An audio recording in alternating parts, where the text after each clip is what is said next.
Olá, bem-vindos ao Mulheres em Foco. No programa de hoje nós vamos falar sobre dívidas, Serasa, SPC e, acima de tudo, sobre o que fazer para fugir da lista negra dos devedores. O comércio é tentador, o crédito facilitado, as lojas atraentes. Difícil mesmo resistir a tantos apelos. Mas em tempos de crise, dinheiro curto e ainda por cima ameaça de desemprego, é preciso levar o assunto muito a sério. A inadimplência já registra crescimento neste comecinho de 2009 e por isso nós vamos tratar hoje aqui de duas questões fundamentais neste momento. A primeira delas, para quem já está enforcado, é como se livrar da dívida. E a segunda, para quem ainda está com as contas em dia, é como se organizar para manter os gastos dentro do orçamento, qualquer que seja ele. Quem vai nos orientar nessa matemática é a Roseli Garcia, superintendente de produtos e do SPC, da Associação Comercial de São Paulo. Bem-vinda, Roseli, tudo bem? Tudo bem. Tem assustado vocês aí esse crescimento da inadimplência? Assustado talvez não seja o termo, mas tem chamado a atenção, ou seja, é algo preocupante que está acontecendo? Sim. Nesse início de ano nós temos observado um crescimento na inadimplência ainda não assustador. Nós ainda não estamos vendo o efeito da crise. O que nós estamos vendo é um efeito de crescimento ligado à superoferta de crédito que houve no período que antecedeu ao Natal, às compras de Natal. Mas nós estamos preocupados com o que virá, especialmente porque se nós tivermos um efeito de desemprego e inadimplência têm uma relação muito próxima. E já de longa data o desemprego é apontado como uma das principais causas. Então poderemos ter uma inadimplência significativa como efeito do desemprego. Agora, este crescimento em janeiro, que é comum nesse mês mesmo, mas foi maior do que o crescimento registrado em 2008, né? Sem dúvida, em função da própria superoferta que nós vimos acontecendo. Anúncios do crediário fácil, muitas prestações, os consumidores sendo abordados por empresas para que contraíssem crédito. Daí a importância da segunda maior causa, que é o descontrole. O descontrole também está um pouco ligado a este consumo dos produtos de crédito de uma forma mais controlada, mais consciente, mais planejada no momento de contrair uma nova prestação. Qual é o principal erro na hora de contrair uma prestação? Porque você vê lá 36 vezes, parcelas de R$10. Nossa, que maravilha, dá para eu pagar sossegado R$10. E aí é o pensamento errado, né? Acho que está faltando pensar em outras coisas aí, né? O principal erro é que ninguém olha o conjunto. Age pela emoção, é levado pela emoção na hora de comprar. E isso pode ser fatal. A gente faz umas pesquisas para entender um pouco o consumidor. 85% dá uma olhadinha no valor daquela prestação.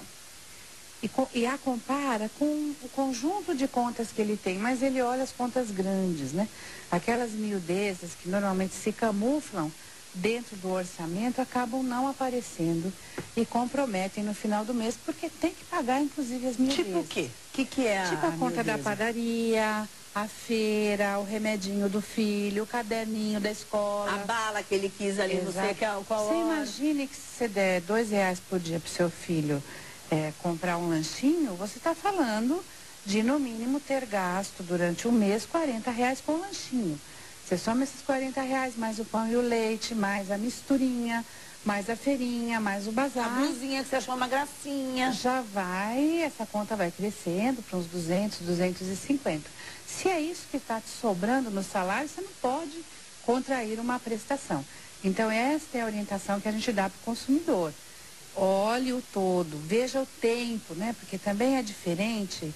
Se você contrai uma dívida para pagar em 4 meses, a probabilidade de um evento inesperado acontecer é pequena. Diferente se é uma dívida em 36 meses. Quantas coisas, né? Podem mudar. A própria situação do emprego pode ser alterada, de um familiar, de saúde.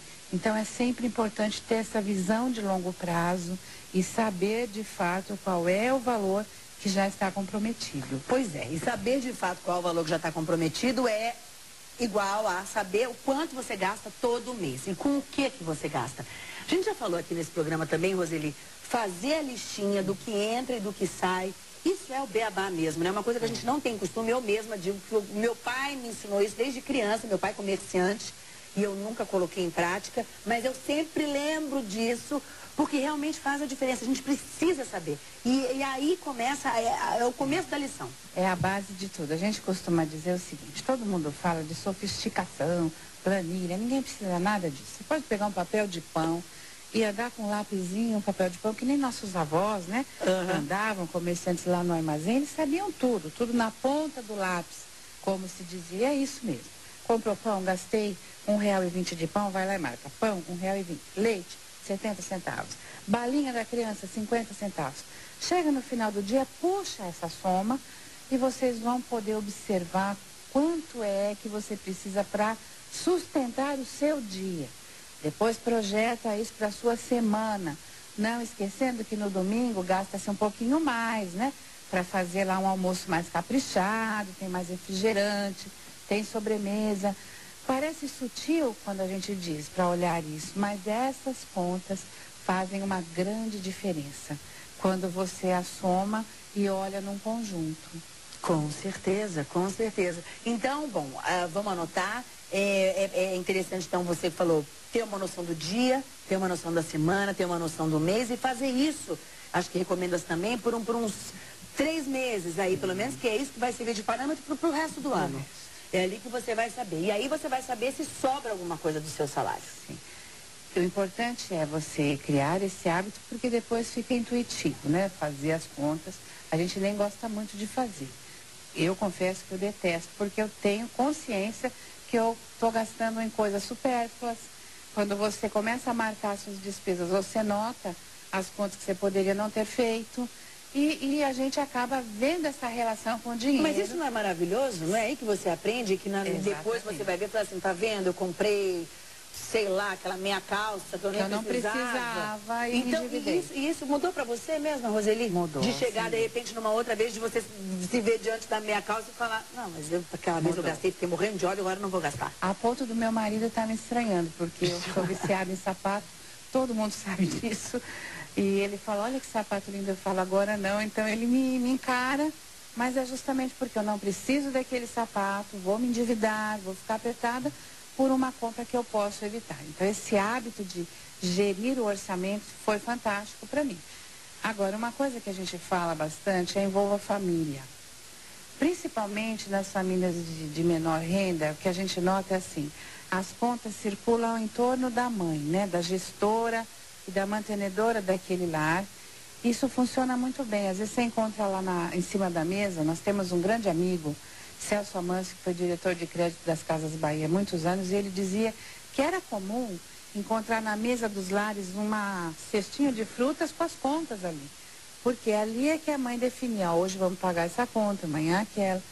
E esta fórmula de envolver os filhos, envolver todas as pessoas que compõem o lar no orçamento é importante. Todos precisam saber, olha, nós temos essas contas. Não precisa necessariamente saber as entradas, se a gente quiser guardar essa informação confidencial. Mas todos têm que participar, porque aí o filho vai entender. Quando ele quiser comprar uma calça ou um tênis desnecessário, que naquele mês isso tá tudo pode meio comprometer e a família inteira. E a família inteira, exato. Roseli, vamos para o intervalo rapidinho, na volta a gente continua falando. Bom, na verdade agora a gente já começou a falar aí de orçamento, como é que você faz para não se endividar. E quem já está por aqui, meu Deus, já começou o ano daquele jeito.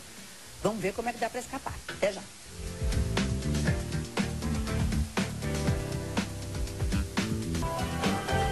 Mulheres em Foco está de volta hoje falando sobre orçamento doméstico e sobre como você pode se livrar das dívidas que já vem contraindo aí desde o ano passado.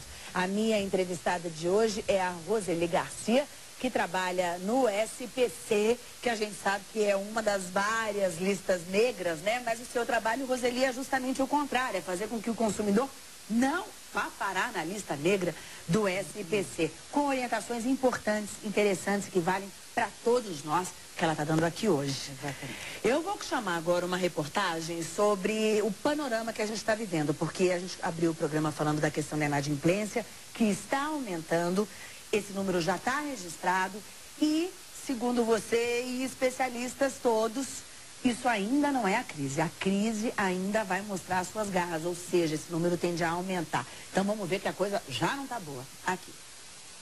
Oferta para todos os lados. O comércio quer vender, facilita o pagamento. Quem não tiver dinheiro à vista pode parcelar no cheque ou no cartão.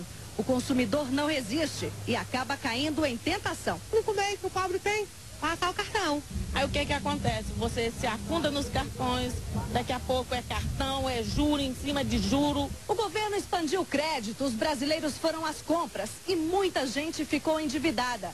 A inadimplência no ano passado foi 8% maior em relação a 2007. De acordo com o Serasa, os vilões da inadimplência são dívidas com bancos, cartões de créditos e financeiras e cheques devolvidos. Para o economista Jorge Nogueira, esses números ainda não refletem a crise econômica internacional, que só chegou no Brasil no final do ano. Ele acredita que a situação pode piorar nos próximos meses e alerta: é hora de economizar. Nesse primeiro semestre, cautela. A situação no futuro próximo ainda é muito incerta. Não saiam consumindo sem fazer os devidos cálculos. Falou e disse, né, Roseli? É um momento de cautela, a gente não sabe o que vai acontecer, o mundo inteiro está com medo.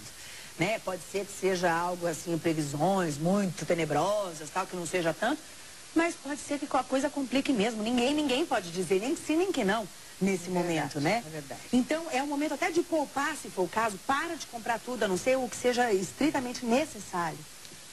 Nós indicamos o seguinte, comprar não é o problema é a compra por impulso, a compra não planejada.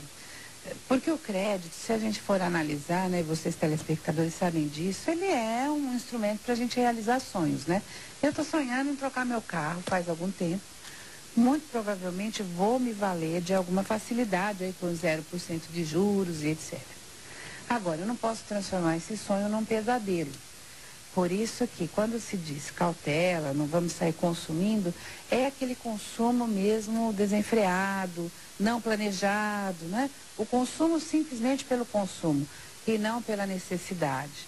Isso precisa ser contido porque nós estamos vivendo uma crise atípica, não é daquelas crises que nós estávamos acostumados, as crises que envolviam aqui o nosso território. Nós estamos falando de uma crise mundial, né? Nós estamos tendo vários países aí já sofrendo efeitos muito rigorosos. Que não depende da gente, aqui, né? Do que nós fizermos aqui dentro, né? Exatamente. Este é o ponto que nos chama mais a atenção. Roseli, e me chamou a atenção nessa reportagem, esse ranking aí do endividamento, bancos e cartão de crédito, depois falou em cheque, eu não sei se os bancos ali no começo eles quiseram dizer financiamento, de repente talvez tenha sido isso.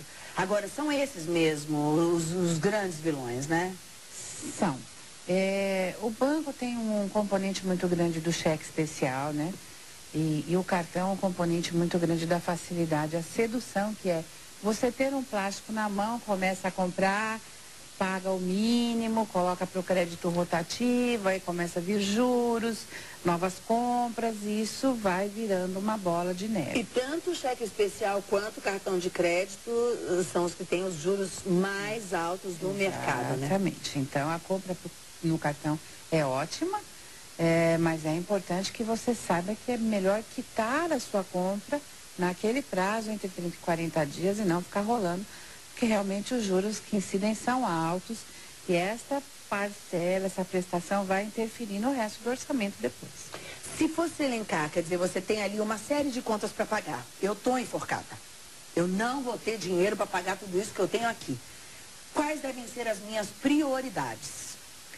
Sempre você deve olhar aquela que está te cobrando maior taxa. Porque a tendência desta dívida aumentar muito é enorme. Então, nós recomendamos sempre que se busque uma boa negociação.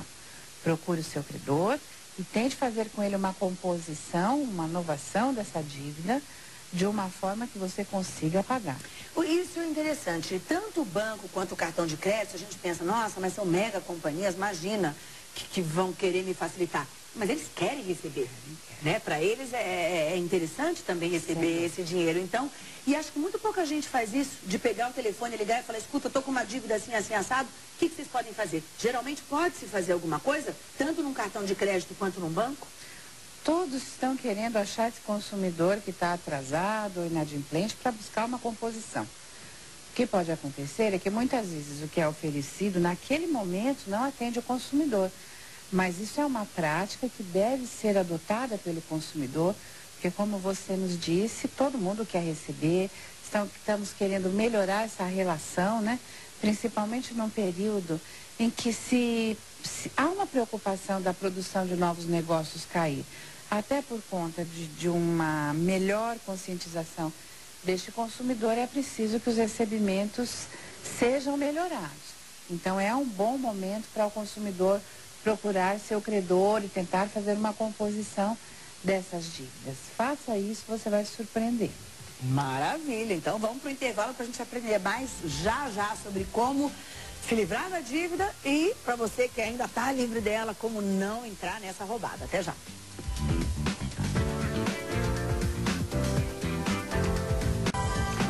Mulheres em Foco de hoje, o assunto é matemática, fazendo as contas para não entrar nas dívidas. E se já entrou, vamos ver se aprende esse ano, hein? A não se meter mais nessa roubada e a se livrar dessas dívidas. O que a gente estava conversando aqui, Roseli, no intervalo, é que é possível. Às vezes a pessoa já está tão endividada que ela desanima e fala, olha, vou deixar de pagar porque não vai ter jeito. Mas tem jeito, né? Tem, sempre tem. Nós recomendamos o seguinte, tem que eleger prioridades. Se não dá para pagar todas as contas, comece por aquela que você consegue pagar.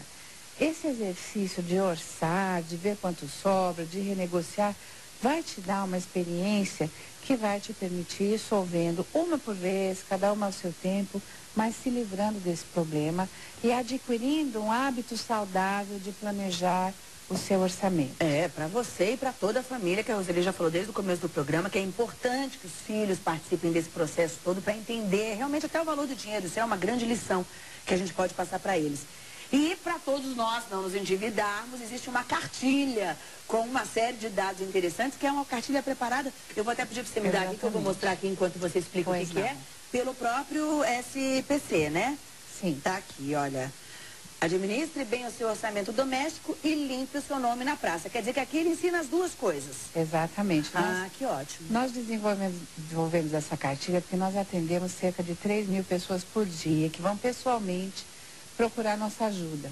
Então nós resolvemos assim, com as principais dúvidas que eram apresentadas sobre como lidar com o cheque, como é que eu faço para limpar meu nome quando eu tiver título protestado, cheque sem fundo, registro no SCPC.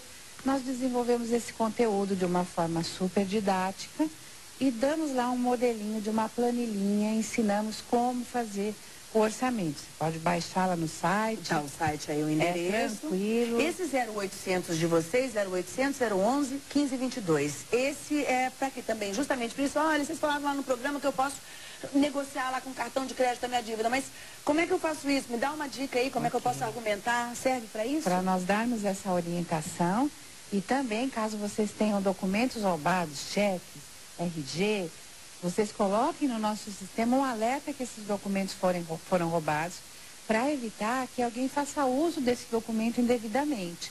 Isso é um serviço de utilidade pública muito bacana, você está divulgando, porque acontece, né, gente? A gente perde o documento, alguém vai e faz compra no seu nome, ou usa o seu cheque, tenta passá-lo, cloná-lo. Então, esse serviço registra essas perdas e extravios e avisa todo o comércio quando alguém vai tentar usar o teu documento.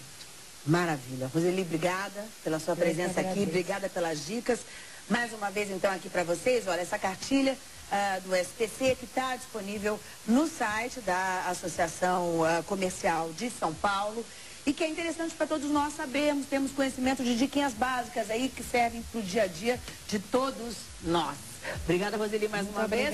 Obrigada a você também que está em casa pela companhia. A gente se encontra no próximo Mulheres em Foco, aqui na Record News, jornalismo 24 horas de plantão. Tchau.